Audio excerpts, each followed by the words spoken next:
Assalamualaikum warahmatullahi wabarakatuh. Waalaikumsalam warahmatullahi wabarakatuh. Oke, pada hari ini kami dari kelompok sosiologi komunikasi akan membawakan plan berupa karakteristik dari stress laundering. Alasan kami mengambil materi ini adalah karena melihat dari kepadatan dan jadwal mahasiswa ya, yang dimana mahasiswa ini pasti punya prioritasnya itu berbeda-beda, dan juga ketika menghadapi masalah yang seperti saat itu apalagi dibuat mahasiswa itu cenderung stres yang berlebihan. Jadi di sini kami bertiga, di sini ada Deko, ada saya Salim, dan ada Alika yang akan membawakan materi bagaimana kita mereduksi stres dan juga bagaimana caranya kita melakukan prioritas. Jadi pertama-tama apa sih itu stres?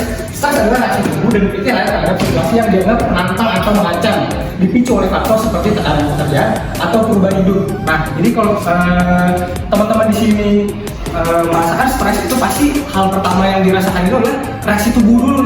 Tubuh tuh pasti merasa gak nyaman, merasa cemas, dan juga pikirannya tuh juga ikut terbawa gitu ya. Jadi pikirannya tuh kalut gitu kan, nggak tahu harus mau ngapain, dan akhirnya mengaruh gitu ke hal-hal lain. Nah, ada respon fisik seperti peningkatan detak jantung, pelepasan hormon kortisol, dan juga stres jangka pendek itu dapat meningkatkan kinerja, dapat menurunkan kinerja, dan stres berkepanjangan dapat merusak kesehatan dan kesejahteraan individu. Jadi ketika teman-teman merasakan stres, itu tuh mempengaruhi fisik teman-teman dan akan merasakan dampak-dampak negatif ke depannya. Boleh next slide. Nah, di sini kita udah menyiapkan hal-hal apa saja sih yang bisa menyebabkan stres. Jadi yang pertama tuh ada bekerja berlebihan atau overwork. Ketika teman-teman bekerja berlebihan, pasti teman-teman tuh akan capek gitu ya, akan capek yang berlebihan, dan akhirnya membuat diri teman-teman tuh stres. Dan yang kedua ada konflik interpersonal. Jadi ketika teman-teman berkonflik dengan sesama individu lain, dan konflik ini tuh tidak terselesaikan dengan baik, maka akan menimbulkan stres juga. Selanjutnya ada tekanan sosial. Tekanan sosial itu biasanya karena ada harapan dari orang tua, kemudian ada harapan dari pekerjaan, atau mungkin teman-teman yang ormawa itu ada harapan dari ormawanya masing-masing, dari program kerjanya masing-masing. Itu bisa membuat kalian tuh merasa tertekan gitu kan, karena tidak mencapai standar atau tujuan yang diinginkan, akhirnya bisa menimbulkan stres juga. Dan yang terakhir ada masalah keluarga. Mungkin ini sifatnya personal banget, karena setiap keluarga itu pasti punya masalah masing-masing, cuman mungkin jika ada yang broken home atau mungkin kehilangan orang-orang terdekat di keluarga, itu juga bisa menyebabkan stres. Boleh next slide. Nah, dampak stres berlebih itu apa aja sih? Jadi selain dari sakit fisik, kita juga bisa sakit mental. Oke, baik teman-teman, saja kita masuk ke dalam priority scaling atau skala prioritas. Nah, tentunya dalam kehidupan kita sehari-hari, kita memiliki berbagai macam kegiatan yang harus kita jalani. Contohnya kita sebagai mahasiswa, mungkin kita ada tugas kuliah yang perlu kita kerjakan, ada tugas organisasi yang perlu kita kerjakan. Namun, itu dapat menjadi sebuah masalah apabila kita mengalami bimbang untuk mengerjakan yang mana dulu nih, gitu kan. Nah, makanya itu disinilah priority scaling itu dibutuhkan. Next. Nah, skala prioritas adalah susunan kebutuhan sehari-hari yang dibuat dari tingkatan yang paling urgent sampai yang paling tidak urgent.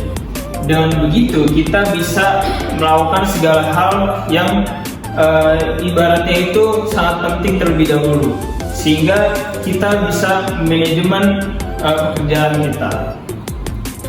Next.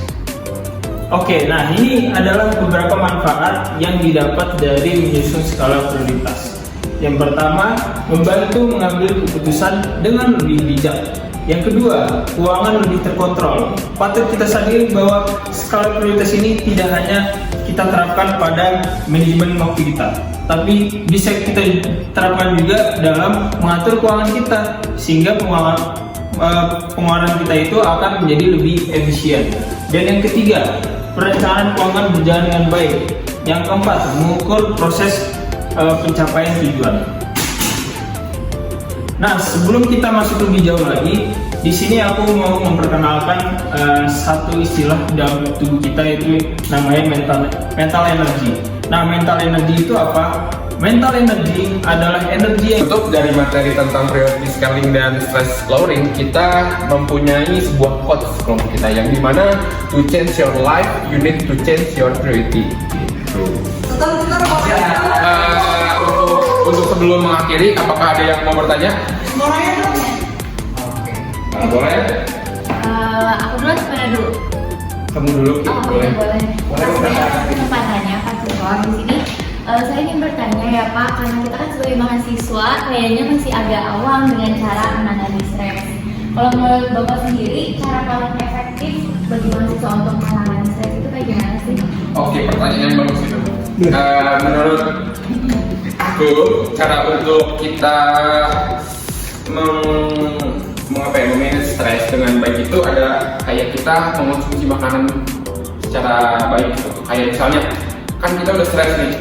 Terus kalau misalnya kita bisa makan yang baik untuk self reward kita yang tadinya udah stres gitu, terus kita kalau ketemu makanan yang kita suka, pasti kita senang kan, kita mood, kita happy lagi gitu. Terus kalau yang selanjutnya itu paling kayak kita berkreasi gitu. Bisa juga kan kayak kalian udah stres sama tugas, sama dosen juga kan misalnya yang itu, terus bisa juga kita kayak berkreasi, terus melepaskan emosi kita terhadap suatu tempat yang kita ingin kunjungi atau bersama teman-teman kita yang pengen kita kunjungi juga gitu bisa. So banyak aja sih. Oke. Boleh kan? Menurut tutor sendiri terkait hal ini apa sih yang harusnya diprioritaskan oleh mahasiswa? Oke, untuk prioritas mahasiswa ya pasti yang pertama kan namanya juga kita mahasiswa kuliah, ya pasti kita